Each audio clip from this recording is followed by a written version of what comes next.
How do we know that classical art, as opposed to modern art, is so good? We know it because it was produced within the demanding standards and refined principles of aesthetics, the centuries-old branch of philosophy that measures artistic quality. Painting, drawing, and sculpture employ a number of characteristics such as composition, form, color, line, texture, and movement to create beauty. To the experienced eye, and even to the casual viewer, each of these is present in any work of art worthy of being called art. Composition, for instance, is the positioning of objects, elegant and controlled in the hands of a master, or awkward and haphazard in the hands of the inept. Color can be exquisitely balanced and harmonious, or garishly random and unsavory.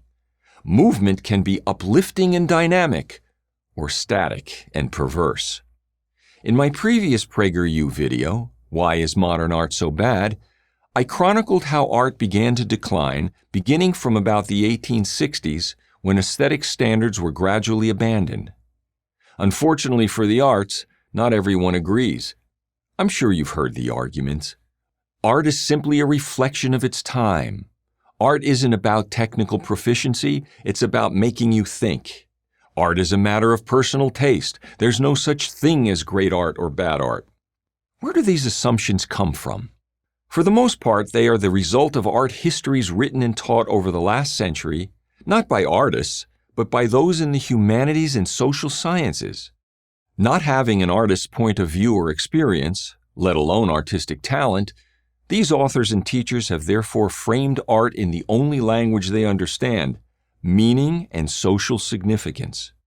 It's no surprise then that people have come away with the idea that art is simply a reflection of its time. It can be, but not necessarily. In fact, the great artists of the past didn't care one whit about reflecting their times. They cared primarily about creating art that looked good. Art, by definition, is a visual medium. Therefore, its meaning and ability to make you think are secondary to how it looks. After all, there can be meaning in other creative mediums like literature and music. But the visual is what uniquely distinguishes art. Therefore, the visual is what most matters. In fact, a great work can and should stand on its own without the viewer knowing anything about its meaning. When a visual medium becomes more about what it means and less about its pure visual experience, it might succeed as, say, journalism or social commentary, but it has failed as art. So, what do we look for to determine quality in art? It is found in the skillful execution of a visual medium.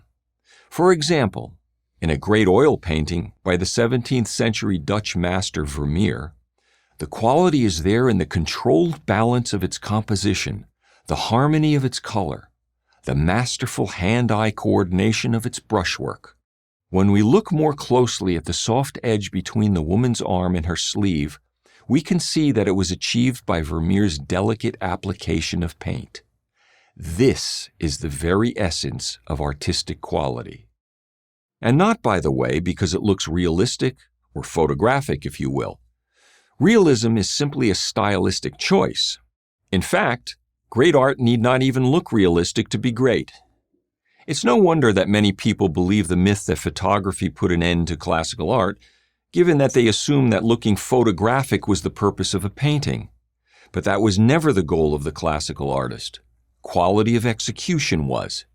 With each viewing of classical art, our experience of it deepens, while the experience one derives from much of more contemporary art is generally instantaneous, and, like a joke that requires a punchline, is over once one gets it. This is not to say we can't enjoy works of the modern era, but remember that quality and taste are different things. Quality is based on developed standards, taste on personal preference. There's one thing great art will never do. It will never make a fool of you. Its level of quality is readily apparent to anyone with eyes to see, independent of its meaning. You might be thoroughly impressed with the work of a cutting-edge artist, with its impressive theory, but you have no way of knowing if you're being taken for a sucker. Finally, unlike the inspirational work of the past, much of today's art exposes how coarse and vulgar a society we've become. Fortunately, there is an antidote to this. You'll find it in the galleries of great museums all over the world. Ask the security guard. He'll point you in the right direction. I'm Robert Florczak for Prager University. Thank you for watching this video. To keep PragerU videos free, please consider making a tax-deductible donation.